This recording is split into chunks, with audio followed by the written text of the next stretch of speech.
that they come back. Stephanie White asked if she anticipated Caitlin Clark return before the end of the regular season. She said that's the hope.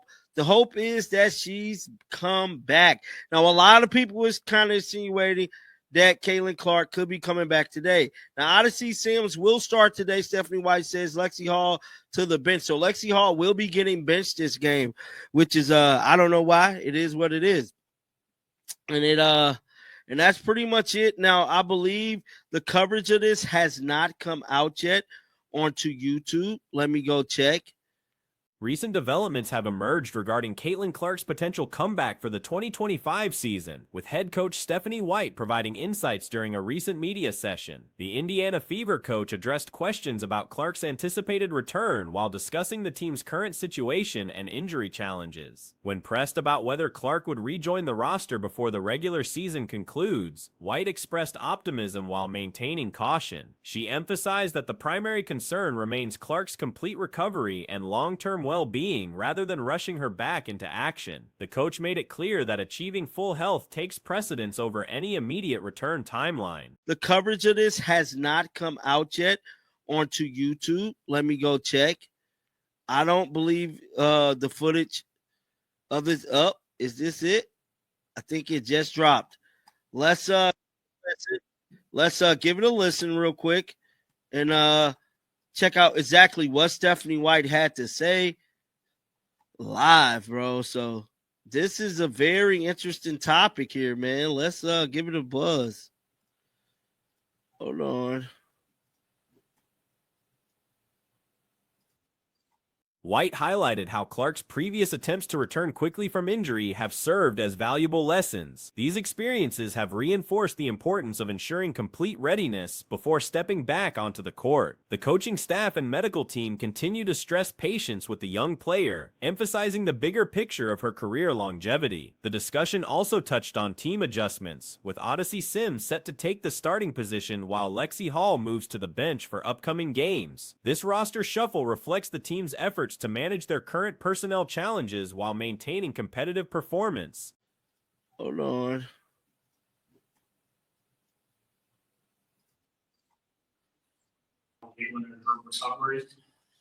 It doesn't really shift anything with Caitlin. I think it continues to be, the most important thing is that she's 100% when she's ready to come back. The timing, it's never ideal, but her long-term health and wellness is the most important thing. With her being the competitor she is, yeah, and a younger player, is that something you and the medical staff just kind of reiterate with her? Just, hey, it's okay, take your time. There's a big picture we got to think about here. Yeah, and I think just During the press conference, White acknowledged the difficulties of managing without their primary point guards, describing the situation as emotionally challenging for the entire organization. The loss of multiple players at the same position has forced tactical adjustments and required other team members to step into unfamiliar roles. The coach praised the team's leadership and unity during these trying times, noting how players have supported each other through the adversity. She emphasized the importance of focusing on immediate goals rather than looking too far ahead or dwelling on past setbacks. Steps kind of reiterate with her, just, hey, it's okay, take your time. There's a big picture we got to think about here. Yeah, and I think just the experience throughout the year, trying to come back and come back quickly, has also taught her, that she needs to make sure that she's 100%. And yes, every competitor wants to play, but at the same time, doing it the right way and making sure after we've had a couple of setbacks that we're prioritizing her long-term health and wellness is the most important thing. You saw this team about a month ago now. White also discussed the impact of new additions to the roster, particularly highlighting how players like Marina and Aya Edwards have strengthened the team's capabilities. She described Marina as one of the league's most dangerous players due to her scoring and playmaking abilities, while Edwards brings valuable size and rim running skills. The integration of new players has required strategic adjustments to the playbook, with the coaching staff working to maximize effectiveness based on different lineup configurations. White explained how they've had to adapt their offensive schemes depending on which players are available to run the point guard position. You saw this team about a month ago now. They didn't have Marina. They've added Leanne Rick since then. Just kind of what stands out to you watching film of kind of where this team is compared to the one that you saw in Boston? Well, they're always in the game. And, they're highly competitive. They play their butts off. Obviously, when you have a player like Marina and her ability to score and facilitate, she's dangerous. She's one of the most dangerous players in the league. So she gets a ton of attention. And then you add, a great rim runner, rebounder in Aaliyah Edwards, and somebody who can attack the basket, who's a different. Regarding Clark's potential return timeline, White remained measured in her response, stating that hope exists for her comeback but avoiding definitive commitments. The coach's body language and tone suggested cautious optimism rather than certainty about when fans might see Clark back in action. The conversation also addressed how other players have shouldered additional responsibilities during Clark's absence. Kelsey Mitchell, in particular, has been asked to carry a heavier load both as a scorer and playmaker, though this increased burden has presented its own challenges. A great rim runner, rebounder in Aaliyah Edwards, and somebody who can attack the basket, who's a different type of complement to Tina than Liv is or than Haley Peters is. Gives them more size as well. So it's a tough matchup. There's no doubt about it. So this last week, when the roller coaster of feedback really dealt with the injuries, having pieces, losses. So how have you just as a staff how to keep this group together? But it sounds like also this group is one that is resilient. Yeah. Been able to lean on each other. Yeah, I think that we have great leadership. White noted Mitchell's improved facilitation skills, mentioning a game where she recorded 8 assists while adapting to increased playmaking duties. However, the coach also acknowledged the need to find better balance in Mitchell's role to maximize her natural scoring abilities while managing the different defensive attention she receives without other key players on the floor. The team's resilience has been tested through various lineup changes and injury setbacks, but White expressed confidence in the group's ability to stay connected and focused. She emphasized the importance of taking things one day at a time while working to integrate new players as quickly as possible. Also, this group is one that is resilient. Yeah. Been able to lean on each other. Yeah, I think that we have great leadership in that locker room. This group is tight. They're connected. They stay together. I think for us reiterating, we've got to, number one, be where our feet are. We can't look too far behind us. We can't look too far in front of us. We've got to make sure that we're focused on the one day at a time. And yes, losing all 3 of your point guards or not having all 3 of your point guards is tough. And, the 2-in-1 game was an emotional blow. However, being able to add someone the caliber of Odyssey, especially, and being able to bring in Kyra. Looking ahead, the organization continues to prioritize Clark's complete recovery over any rush timeline, understanding that her long-term health outweighs short-term competitive needs. The hope remains that she will return before the regular season ends, but only when medical staff and Clark herself are fully confident in her readiness.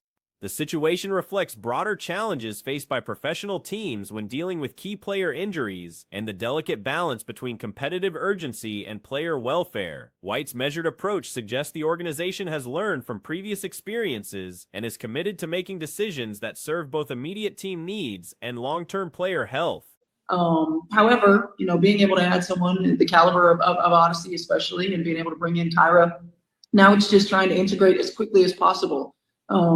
That position and playing Sophie out of position, it's been an adjustment. And so for us as a staff, it's shrinking the playbook, making sure we prioritize the things that can be effective for us when Sophie's running offense versus when Odyssey's running offense. And it's about connecting as quickly as we can on the floor. One more question on Caitlin. Do you anticipate she'll be back by the end of the regular season, or?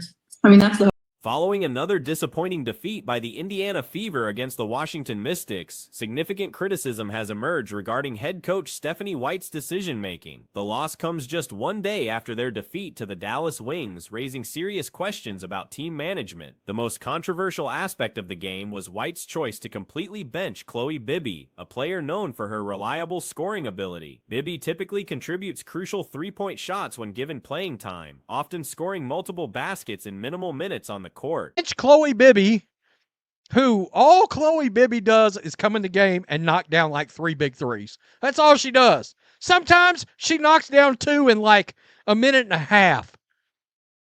She's literally outscoring the minutes she plays.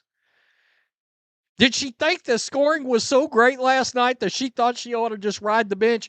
Don't worry. Stephanie White has made comments.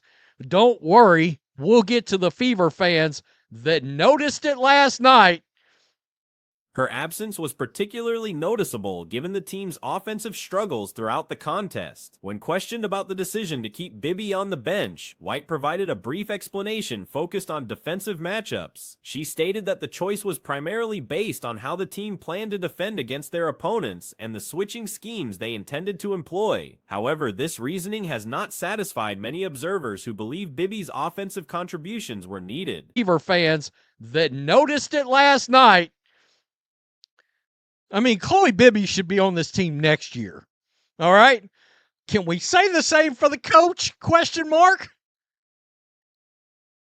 I would love to understand. I didn't like the defensive matchups. You know what Fever fans don't like? Losing to bum-ass teams. That's what they don't like. That's what Fever fans don't like. This is my problem with this league. The Indiana Fever currently finds themselves in a precarious playoff position. My problem with this league is I feel like there are decisions made that have nothing to do with basketball. They're agenda-filled and they're personal. And I hate it. I loathe it. I loathe it. Because you want to know why? You guys know I'm a big college football, NFL. I've got a football channel. They ain't got time for that bullshit. They ain't got time for it. In other sports, with actual... Additionally, players like Michaela Onyenwer and Natasha Howard add depth to what many consider a talented roster that should be performing better than their current record indicates. Fan frustration has reached notable levels, with many expressing their dissatisfaction on social media platforms. The team's performance against less talented opponents has become a particular point of criticism. Multiple supporters have indicated they may stop following games until key players return from injury, demonstrating the depth of disappointment with current results. Other sports, with actual, fair professional acting leadership, there's no personal relationships like this. Sure, one guy's cool with another guy. Sure. But this deep-rooted, octopus tentacle oozing into the cores of this league, I'm starting to think it's poisonous at this point. Stephanie White. The coaching decisions appear to follow a pattern that some observers find difficult to understand from a basketball strategy perspective. The frequent rotation changes and player usage decisions have created instability that may be affecting team chemistry and performance consistency. Comparisons have been drawn to previous coaching staff, with some suggesting that earlier leadership achieved better results with similar or less talented rosters. The contrast becomes more stark when looking at how the team performed during different stretches of previous seasons, including notable improvement periods that demonstrated the roster's potential. Poisonous at this point. Stephanie White on Chloe Bibby.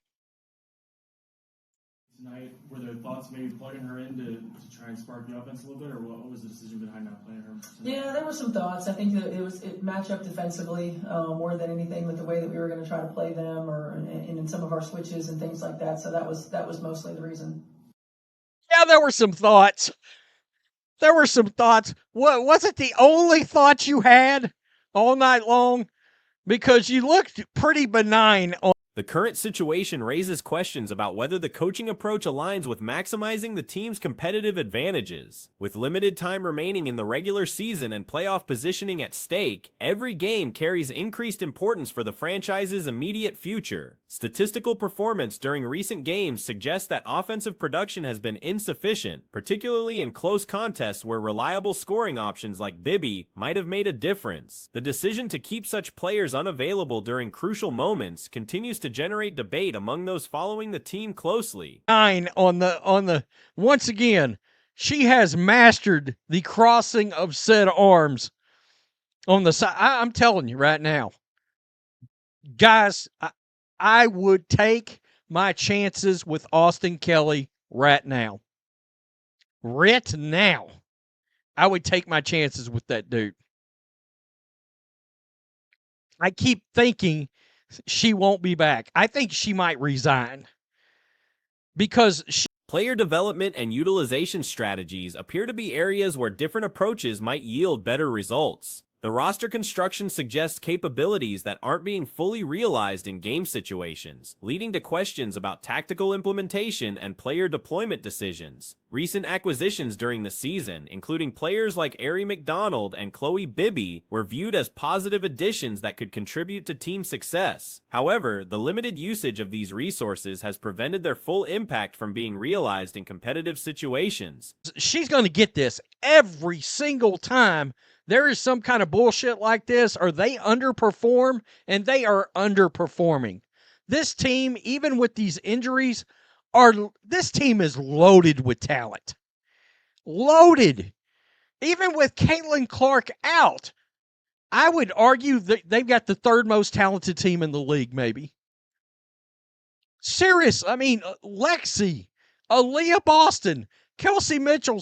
The organizational direction and leadership philosophy continue to be topics of discussion among those invested in the team's success. The disconnect between roster talent and on-court results suggests systemic issues that extend beyond individual game decisions or temporary setbacks. With playoff implications growing more significant with each contest, the pressure on coaching staff to find effective combinations and strategies increases. The remaining schedule provides limited opportunities to address current deficiencies and establish the consistency needed for postseason success. Serious. I mean, Lexi, Aaliyah Boston, Kelsey Mitchell, Sophie Cunningham, Chloe Bibby. What are we doing? Michaela Timpson, Stephanie White, yeah, she plays her little. She's athletic as hell. Feed her the ball inside and let her cook. She's so much more athletic than Aaliyah Boston. Come on. What are we doing?